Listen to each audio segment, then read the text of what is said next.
another little project here for the Rubicon. Big tires, factory ball joints, something's got to give.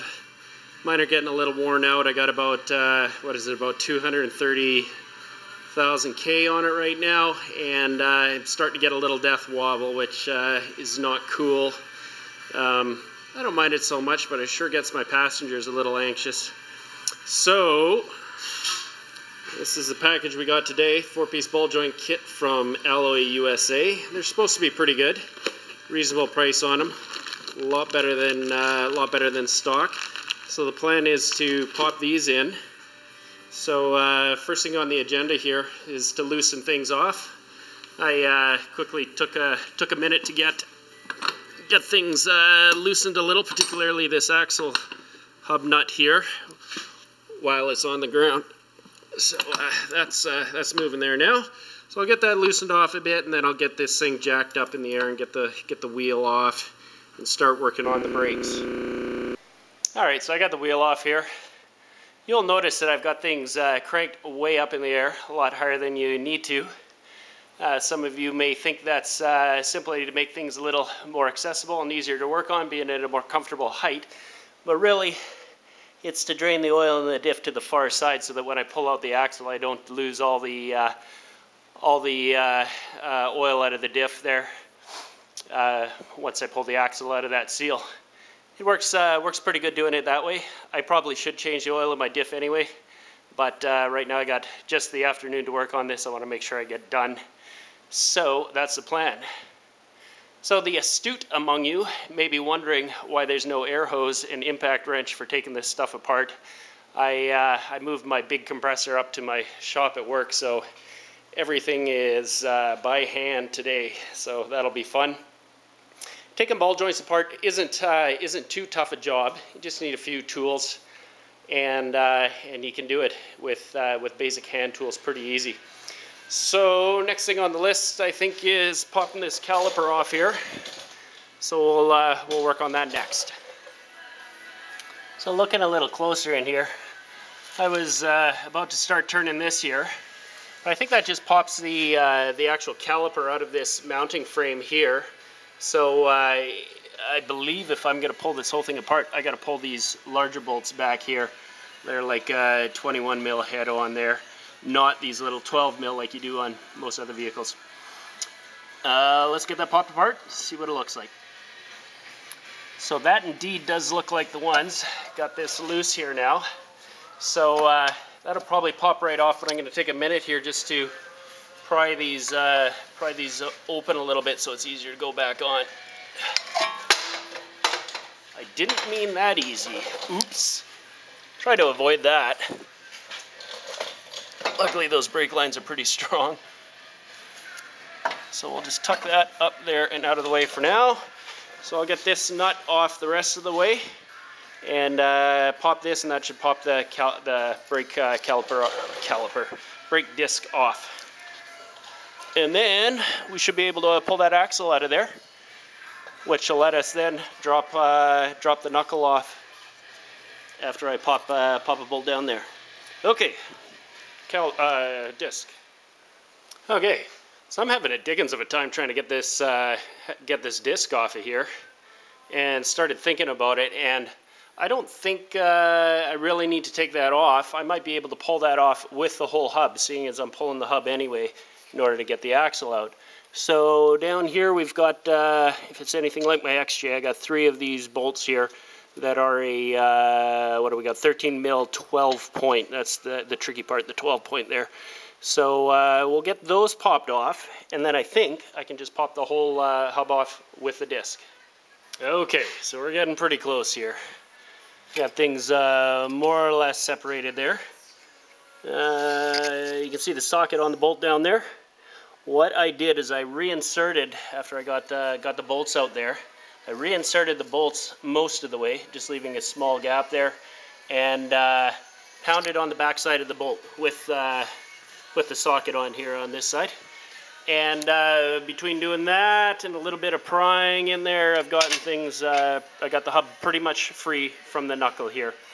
So one thing I'm pretty sure I'm going to have to be careful of is the ABS tone generator thing, which I think is in the hub. So that will not separate from the disc here. And I'm not even sure where that thing plugs in. This would probably help if I had a manual, huh?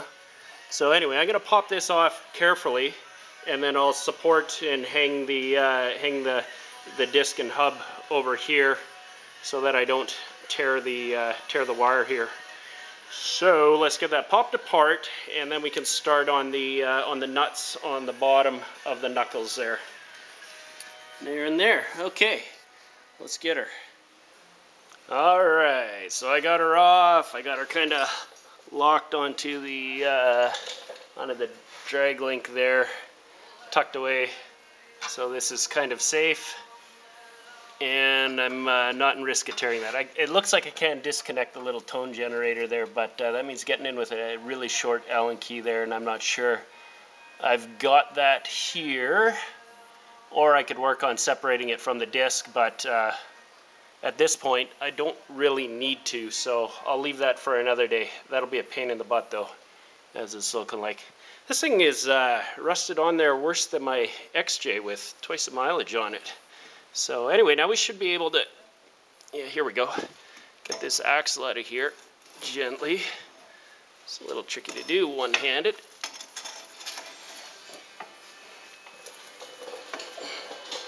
There we go. Let's got her out.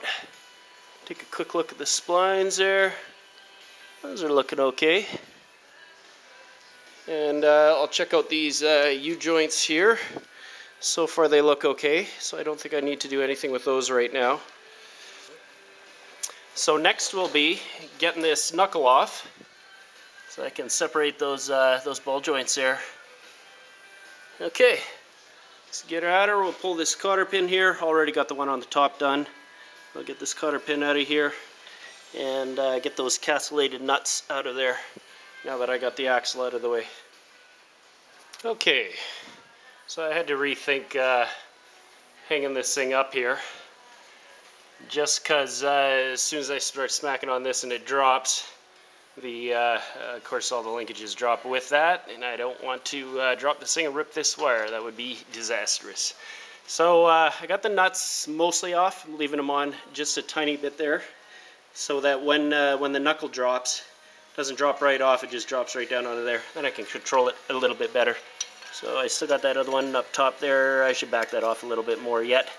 And then usually it's just a matter of smacking on the sides of these a few times, and the knuckle should drop right off of there.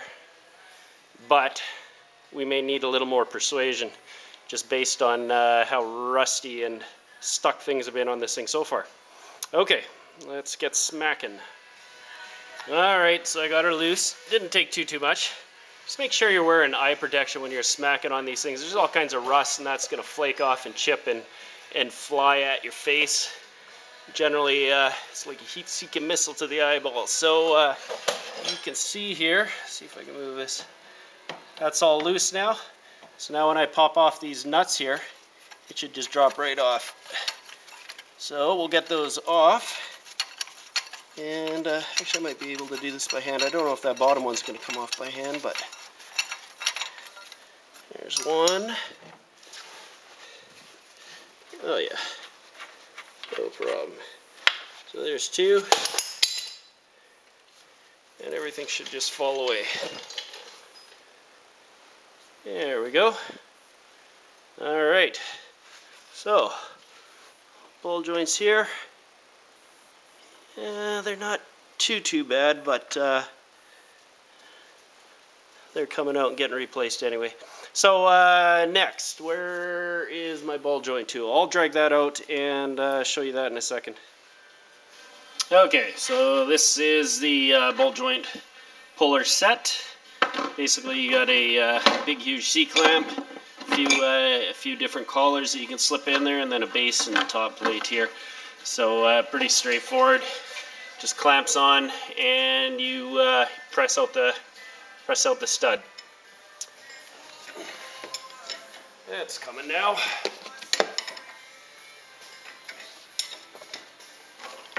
There she goes.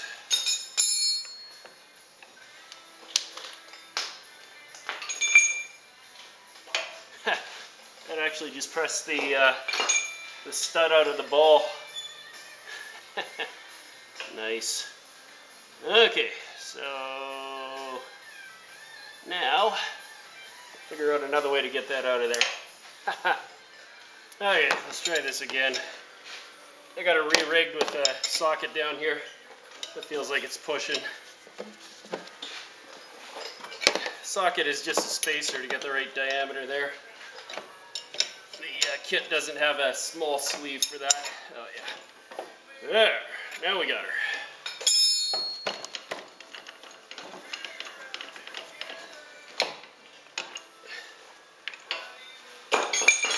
Pop, pop, pop. There we go. One ball joint removed. Okay, bottom one's going here now. Few whacks with a hammer after that was tightened up, and away she went. Not too tricky at all. Boom, there she goes. Oh, number 2 out of there. Yeah, that one's definitely got a little bit more wear in there. Yep, okay. So let's dig out the new ones and get those popped in there. Alright, got them in here now. One thing I'm noticing is there is no way I'm getting a circlip up in there. So I don't know if that's an issue or not. The stock one didn't have one. So, alright, so I'm working on the other side here now. Ran out of batteries, had to charge them up. So I'm installing the bottom one here first. So basically it's just using the C-clamp in reverse to pull it in rather than push it out. Not much to it, really.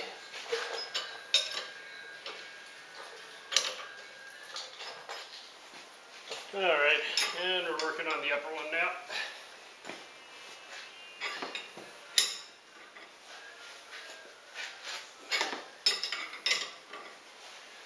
I like to build up a bunch of pressure and give her a good tap. Now I can see I'm not going in very straight here, so I'm going to back this off and reset it a little better. The upper one's a little bit awkward. It doesn't line up very nicely.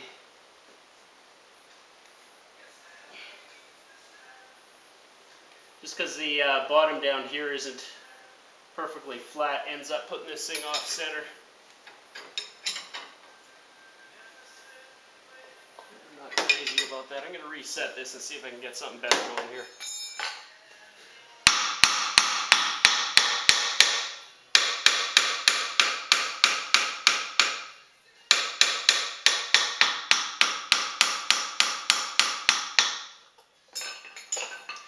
Okay, looks like we both got her there.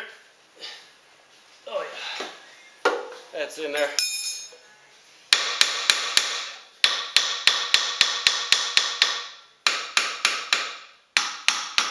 Good.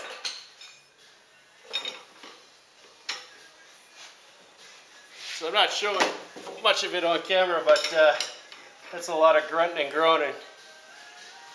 But it gets the job done. A lot easier than sitting there with a torch, trying to get things heated and dropped in. There we go. 2 ball joints in. So I'll get some grease fittings on there, and then we'll start reassembling.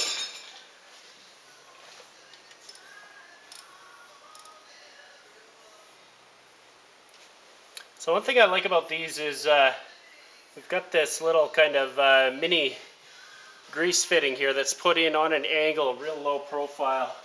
So these things are actually greasable. So you got to have this like little rubber tip thing deal and get a little grease in there. Mine is not sealing very good, so it's not working. So I filled it up with grease, then put the thing in there. That seemed to work. Top one's got a regular Zerk fitting somewhere here. Here it is.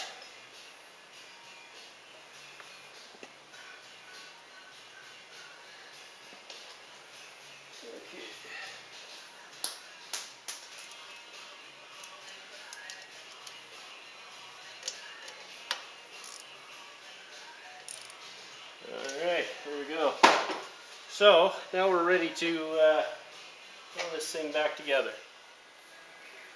Alright, so putting everything back together, one thing I gotta say, if you love your Jeep at all, for the love of all things pure and holy, please use anti-seize on any metal-to-metal surface here. Don't need much, just a little bit there will do it. If you come back and have to work on it again, this will make your life so much easier. Okay, so we got a nut or something here we can throw on. Oh, forgot the little rubber boots. Which one was which? Alright, so now we're ready to throw this back on, I think. Yes, okay, just that goes on the bottom. Okay. Line her on up. Oh yeah, washer.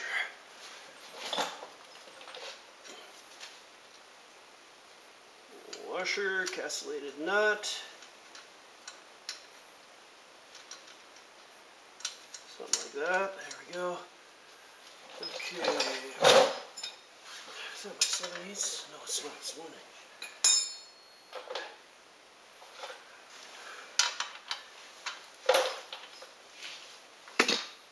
Oops.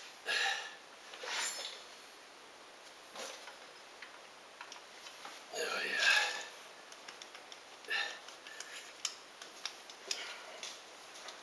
Hammering on your socket makes it a little trickier to get onto your ratchet and hard to get off. Oh, come on, Missy. Work with me now. Okay.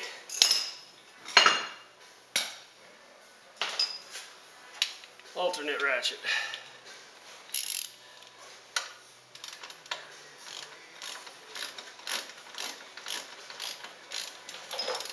So from here it's pretty easy. I'll find the other nut and get that going on the top. And you want to work them back and forth, one then the other. Suck them up onto the tapered stem there. Once they start getting tight, that is. Good.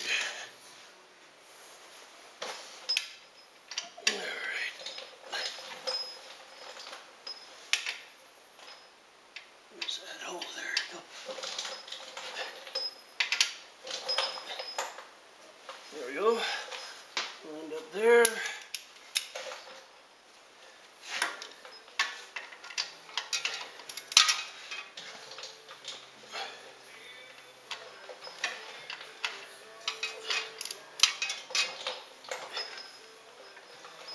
Beautiful. Okay, a couple cotter pins, we got that. Then we're ready to stick the axle shaft back in there. And then the discs.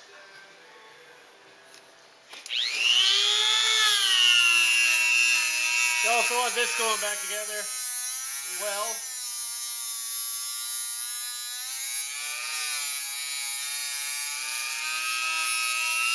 So lap around here to clean up a little bit excess rust.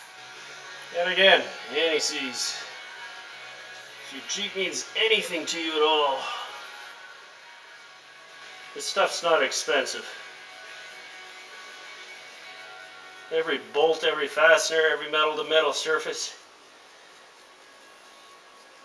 Unless your Jeep lives in the garage or at the mall.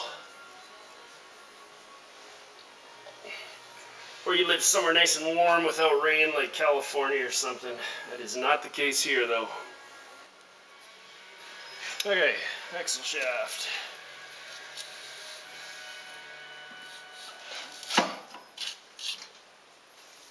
There we go. More anti-seize. Carefully. I'm not too worried about touching the disc here with my greasy gloves because I'm going to clean it anyway. Alright. There we go.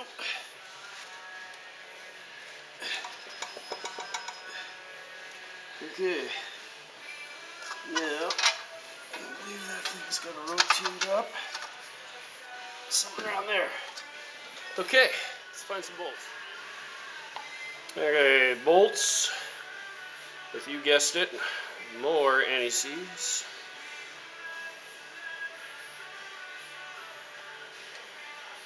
I like to hit the tops there too. They're a wasted bolt, meaning they're skinny in the middle, so you don't got to worry about there, but just at the top where it actually makes contact. Okay, maybe a little excessive, I know, but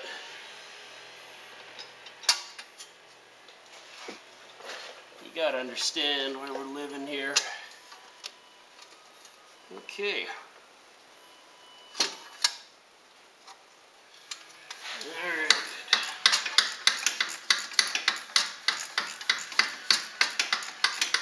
I really miss my power tools right now, man. Alright. Final torque in here. Looks like the wrong way. No, just kidding.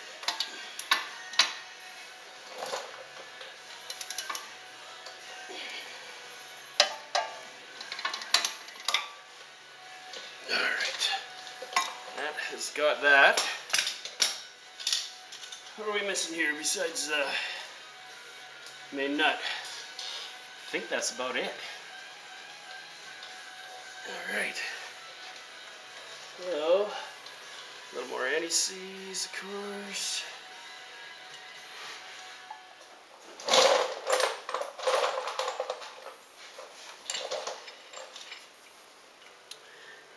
This isn't like holding anything up here, so I'll just throw the wheel back on, drop her down to the ground, and torque that thing up when I torque the lug nuts on. Looks like that's about got her. Oh no, that's what I'm forgetting, the brakes. Minor detail.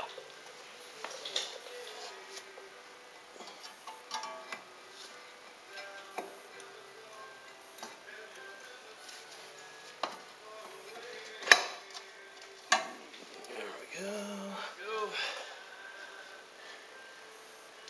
And more. Never sees. Actually, I think there's a copper anti-seize that's better for high heat sort of applications like brakes. I think. I could be wrong on that. Don't quote me. There we go.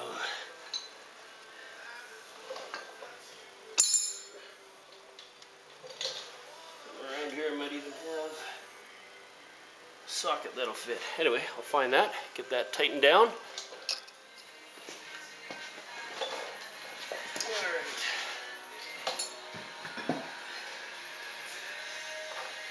Trick for stalling your tires, use your feet, get her kind of close, and you get feet there, rotate her around a little bit, either way, make her work. Find the broken ball joint there. Okay, do I need to show you guys how to put on tires? I hope not. Alright, that's got her all back together. Last thing I'm going to do here is just take a paint marker and make a little line here, just so I can see exactly where that nut is and make sure it hasn't been backing off on me when I check that periodically. Don't forget to re-torque your lug nuts after 60 to 100 miles, 100k or so. And yeah, I guess the next thing I got to do is take this thing for a test drive. But that'll be my drive to work tomorrow, because I got to get into the house, make myself some supper, and catch the hockey game. Anyway, we'll catch you on the next project. Those have been waiting. Flat fenders for the rear are on their way. I've just started a little bit on those, and there'll be more to follow shortly. Till next time, we'll see ya.